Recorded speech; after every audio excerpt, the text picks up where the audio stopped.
The Prentice Alsop Heating and Air Coaches Corner, fueled by Donut Country and McDonald's Murfreesboro on FM 101.9 and AM 1450 Murfreesboro, FM 100.5 Smyrna, and streaming at WGNSSports.com. And this portion of the show brought to you by Little Caesars Pizza with 4 Murfreesboro locations: Memorial Boulevard, Warrior Drive, South Rutherford Boulevard, and Old Fort Parkway. Get hot and ready pizza from Little Caesars. Joining me here on the show is Coach Kevin Creasy of the Oakland Patriots. And Coach, miserable night, but not with you guys. You all took care of business, and it was a game. I think there were a lot of bright spots for you that they were going to talk about. But getting through that game and surviving it and winning it has got to be a good feeling coming in this morning.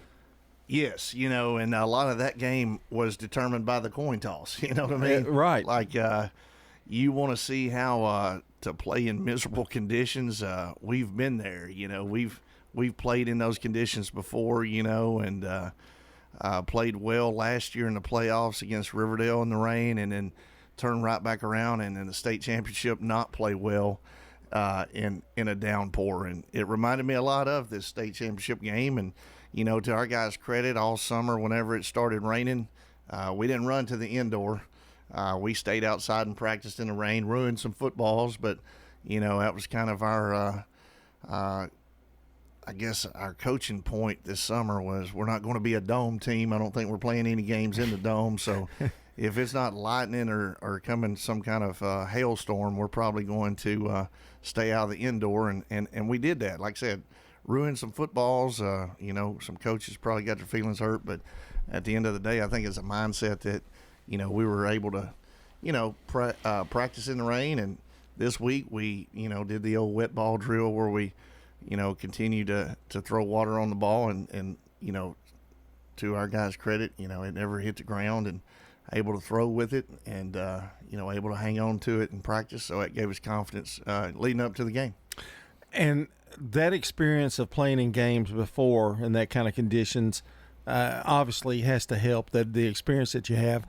I've never seen it swirl, the rain swirl like that, though. The wind was such a big factor in that, and going into your face, and I know the crowd was not good, but it wasn't good anywhere. I think you make a couple good points. I thought the fans that were there, yes, you could really tell they were loyal fans, and I think Rockville's fans, pretty much outnumbered our fans, to tell you the truth. I thought they did a heck of a job of traveling and coming over, and but the fans that were there, they're the diehard Oakland fans. There was no, none of our broadcast class usually throws up, a clip or two and streams our games, live, and there was none of that. So, if you wanted to watch Oakland, you had to tune in to you guys, or you had to come to the ball game. And like I said, a lot of our guys, got this experience, last year playing in this kind of swirling wind. And I think it was probably 20-mile-an-hour wind to start the game, but then by the end of the game, it was 40 miles an hour. And like I said, real fortunate just to win the coin toss. When you win the coin toss, you're able to defer and able to, kick off. And I think for the first time all year, our kickoff team was able to kick it in the end zone, something we hadn't been able to do. And, by the end of the night, we kicked our first field goal and made it. So that was big, and especially in those conditions. So it was a sloppy game, but there was a lot of positives to come out of it. The kicking was so good. I thought, they may start getting just a guy to hold the ball, place it, and let the guy kick it from now on. But yeah, we had to hold it on the tee because the wind kept blowing it over, and that's one thing that we hadn't practiced. Got off to a 23-0 lead in the first quarter, and I thought, and I'm trying to read your mind here, but I'm thinking try to score early, often, get the lead, and then let the weather do whatever it needs to do. Yeah, I said over the headset, I feel for Rockville here because I was in that same shape last week. They kept going backwards on their first drive with, some penalties and botch snaps and stuff like that, and they're having to punt out of their, end zone. That's exactly what happened to us at Blackman. And we shanked a punt that went 20 yards last week, and I think their punt went 11 because the wind kept blowing it backwards. And so we kept having good field position. Like I said, a lot of it had to do with winning the coin toss and just those conditions, played right into our defense's hands. And like I said, they gave us great field position. We ended up blocking a punt that gave us great field position. And then the big key on offense was, we wanted to throw it on first down. That's why the ball's dry on first down. So good point. Yeah. Let's just throw it on first down, and I think we did a good job with that. Let's talk about some players, because I know you're glad to have Dwan Morris back. He was very instrumental in that first quarter and the first half. A 3-yard run. He also had a 71-yard catch, and then another run for a touchdown. So he scored 3 touchdowns in that first quarter.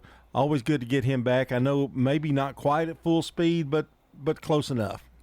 Yeah, Dewan did score 3 touchdowns. If you look at the first touchdown, I thought Rockville played the play as good as they could. They had a linebacker come scotch-free, and, Dewan makes him miss and scores a touchdown. The very next time we throw a pass, it should have been a 10-yard completion. Next thing you know, he makes a couple moves, and it's a 70-yard touchdown.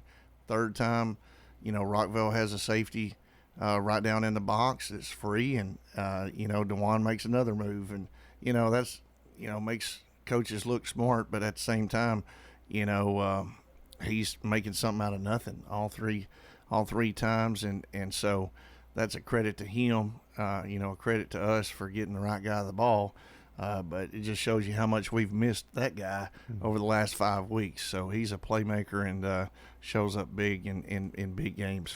And one last thing about Dwan, I love the way he watches the blocking, and he waits for that hole, or he creates it. If it doesn't come, he can change directions so quickly. It's amazing. Yeah, he's a patient runner, but then he's really quick when he sticks his foot in the ground. And that's why it's been so hard getting him back is because he puts a lot of pressure on that ankle that's hurt because he cuts so hard. And, last night, he had to cut on a dime a few times. And, in those conditions, it's advantage offense because he knows which way he's cutting and the other guys don't. Kyler had a good game, a really, really good game. I think he had 180 yards or more passing. The pass to Tut is the one I want to – that was a lot of people will go, well, Tut made a great run, but that pass was precision at its best in terms of pinpoint accuracy and getting it there before they lunged for it and they tried to get it, but it was there. Yeah, I thought he put it right on the money, and they have a really good DB in number 6 who kind of sloughed off the post and came down, and I thought it looked like one of their linebackers, maybe number 1, kind of played it perfect and kind of ran with it, and it was just a small window, and Kyler put it in there, and, again, should have been a 20-yard completion, and then Tut ends up making a move, and it turns into a 70-yard touchdown. So, at the end of the day, there's a couple players out there making big-time plays, but, Kyler did put it right on the money. I thought our offensive line did a heck of a job of protecting him, and so that's what goes into big plays. The offensive line did do a good job last night. A couple more. We're talking to Kevin Creasy, head coach of Oakland. I want to talk about Avery's run. That was sweet. Broke that line of scrimmage and went. Yeah, that's kind of what we said. We're going to get in 2 tight ends and just kind of, run the clock and, possess the ball. And, that first drive, we're going to try to take a lot of time off the clock. Avery blocked pretty good the first play, and we gained 4 or 5 yards. And then the next play, we just run up the middle and shoot. He breaks a 60-yard run for a touchdown. And so we were happy for him, but, we were like, well, I guess everyone the eat the clock thing. And so the rest of the night. I did say that, yeah. Yeah, the rest of the night we did stay in that same formation and get a lot of different other running backs in, other quarterbacks in, stuff like that. But, Avery is an unselfish guy who's, called on to block a lot, and the next thing you know, if you do give him the ball, he can make, something happen with it. Got a lot more speed than I thought. I mean, he's got a burst to him. He does have a burst. One more guy I want to mention, Brian Smotherman. When you were trying to run the clock out and get everybody off the field, because I think about that time everybody wanted to get off the field. Yeah. Brian Smotherman made a couple of nice runs and had a touchdown run, and he's kind of an unsung guy that we don't talk about very much. Right, yeah. Brian works hard, works as hard as anybody, and doesn't get his number called that much. And, we've had a few JV games, but we had a few that, we weren't able to play and got canceled. So, he made the most of his opportunities. Will Millsaps had a heck of a game. I thought Matthew Moore had a heck of a game. So when those guys get out there, they want to, show what they got, and they did a really good job for us.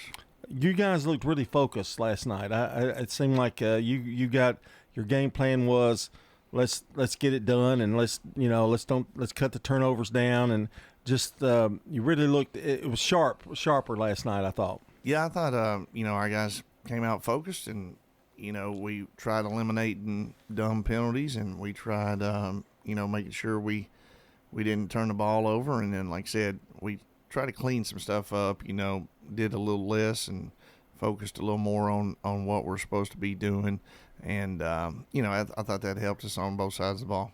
And not having as many penalties in a game like that, you can't afford penalties in a game like that. That's right. We learned a lot of valuable lessons from the week before, and carried them over to this week.